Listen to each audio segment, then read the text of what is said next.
राधे राधे दोस्तों एक भक्त श्री प्रेमानंद जी महाराज से कहता है कि आपने तो मन पे पीएचडी कर ली, मैं भी इस मन पे पीएचडी करना चाहता हूँ। पहले आप ये वीडियो सुनिए। नागेश कुमार जी, हरिद्वार से।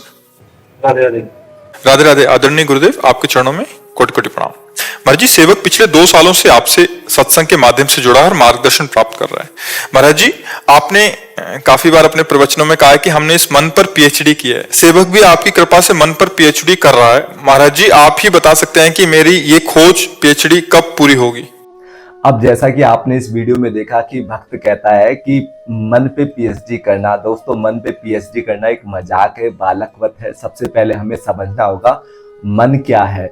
मन माया का पुत्र है और हम भगवान के पुत्र है, परमात्मा के पुत्र है। हम जीवात्मा है, हम दो हैं, एक क्या है शरीर और एक आत्मा।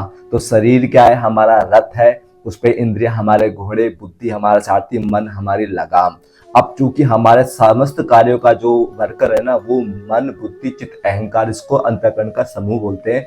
तो मन क्या है, माया का पुत्र है, वो इतना प्रबल है, इतना महान है, इतना तगड़ा शत्रु है जिसको हम अपना दोस्त बनाए बैठे हैं। ठीक है, सबसे पहले तो हमें यही नहीं पता कि हमारा शत्रु कौन है। हम सोचते हैं कि संसार में ये खराब है, वो खराब है, व्यवस्था खराब है। सबसे ज्यादा तो हमारा मन खराब है, हमारा दिमाग खराब है। क्योंकि हम अगर ये सोचते हैं कि मन पे हम कंट्रोल कर लेंगे या मन पे हम पीएचडी कर लेंगे, तो मन पे हम पीएचडी नहीं कर सकते। बड़े बड़े जति जोगी मुनि ये इस मन से हार गए। आज भी वर्तमान काल में जो ये मुल्ला मौलवी या जो भी बाबा संत महात्मा है जिनके बारे में हम सुनते हैं टीवी पे कि आज वो इस प्रकार से पकड़े गए, इस प्रकार से पकड़े गए, ये सब माया के अधीन है। और जब तक ये माया रहेगी ना, माया इतनी दुस्तर है, भगवान ने भी, श्री कृष्ण ने भी गीता में कहा कि देवी ऐसा गुणमयी मम माया दुरत्या। मतलब ये माया इतनी दुस्तर है, इसको तरना बहुत मुश्किल है। और माया की ये 5 विकार है, काम क्रोध लोभ मोह अहंकार। इन 5 शत्रुओं से सब लोग ग्रसित हैं। एक और एक मात्र वो इस रोग से बाहर निकल सकता है जो कि इस मन को मनमोहन में लगाएगा। जैसे अब ये मन इतना तगड़ा शत्रु है, इतना बलवान है कि इससे आप समझ सकते हैं कि अर्जुन जी थे ना, जिन्होंने उर्वशी पे विजय प्राप्त कर ली थी। एक बार स्वर्ग में जब उर्वशी डांस कर रही थी तो अर्जुन उनके पैरों की धड़क देख रहे थे कि किस प्रकार से वो धड़क रही है। तो उन्होंने अर्जुन के जो पिता थे इंद्र, उन्होंने सोचा कि हम, मेरा पुत्र इसमें आसक्त हो गया, तो रात्रि को उनको भेजा उर्वशी को अर्जुन के पास। लेकिन अर्जुन इतना काम विजयी था कि उन्होंने माँ के संबोधन से उनको बोला कि माँ आप मेरे पास क्या करने आई हो, मैं तो आपका पुत्र, क्योंकि इंद्र आपके पति हैं। तब उन्होंने कहा, अरे तू मनुष्य लोक का आदमी होके भी मेरे सौंदर्य से प्रभावित नहीं हुआ। तो इस प्रकार के जो काम विजयी थे अर्जुन, उन्होंने भी जब गीता संबोधन हो रही थी तो उस समय कहा कि प्रभु ये मन इतना प्रबल है, माया के वेग से भी, मतलब वायु के वेग से भी तेज इसकी चाल है, तो मैं इससे कैसे बच सकता हूँ? तो भगवान ने एक उत्तर दिया था, अभ्यास निकुंती वैराग्यति गृह्णते। मतलब अभ्यास करना होगा। अभ्यास किस चीज का? मन को मनमोहन में लगाने का। क्योंकि ये माया के जो दुर्गुण है ना हमारे अंदर, काम क्रोध लोभ मोह अहंकार ईर्ष्या द्वेष राग पाखंड, ये माया के विकार है। और भगवान की दैवी शक्तियां या दैवी गुण क्या है? सहनशीलता, नम्रता, विनम्रता, धैर्य, संयम, ये भगवान की दैवी शक्तियों के निर्विकार स्वरूप है। तो ये कब आएंगे? जब हम भगवान को धारण करेंगे, भगवान का रूप ध्यान करेंगे। जैसे जैसे गुरु के शरणागति में हम भगवान को धारण करेंगे, तो भगवान की जब दैवी शक्ति आएगी तब आपकी मन की पीएचडी पूरी होगी।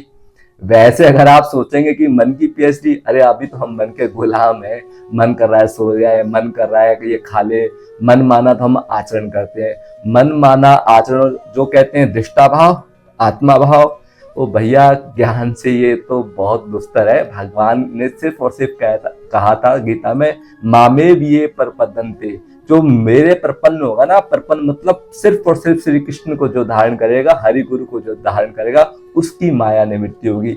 तो जैसे जैसे आप रूप ध्यान करेंगे, भगवान के लिए बिलख बिलख के रोएंगे, आपका अंतःकरण जब निर्मल होगा ना, तब गुरु सर्व शक्ति देगा। और तब आपका पूर्णतः मन विशुद्ध होकर भगवत प्रेम से जब परिपूर्ण होगा ना, और जब भगवान आपके सामने प्रकट होंगे, तो भगवान की देव शक्तियां, मतलब अनंत आनंद जब मन को प्राप्त होगा, तब ये मन आपके कंट्रोल में होगा। उससे पहले तो ये मजाक है कि भाई हम मन पे पीएचडी कर लेंगे। क्योंकि मन को क्या चाहिए? आनंद। भाई हम खाकर ओढ़ कर पहन कर जो भी क्रिया करते हैं आनंद के लिए करते हैं ना। अगर वो परमानंद अनंत आनंद भगवान वाला हमें मिल जाएगा ना, तो फिर ये मन आपके कंट्रोल में रहेगा। उससे पहले मन पे कंट्रोल करना, ये बड़े बड़े जति जोगी मुनि ये हार गए इस मन से।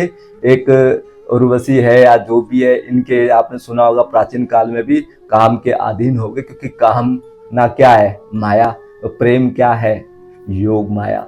जैसे जैसे आपकी माया निवृत्ति जिस दिन होगी और उस दिन योग माया का प्रवेश होगा, तब आप इस मन पे विजय प्राप्त कर सकते हैं। उससे पहले इस मन पे विजय प्राप्त करना सोचना भी मतलब सबसे बड़ी मूर्खता है।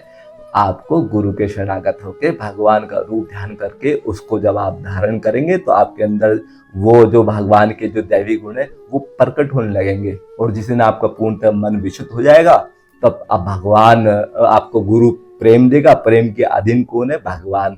और भगवान के अधीन कौन है? माया। तो जिस दिन पूर्ण आनंद आपको प्राप्त होगा और आपकी माया निवृत्ति होगी, उस दिन आप कह सकते हैं कि मन पे विजय प्राप्त या मन पे पीएचडी। उससे पहले पीएचडी करना सोचना ये सब बालवत है। जय जय श्री राधे।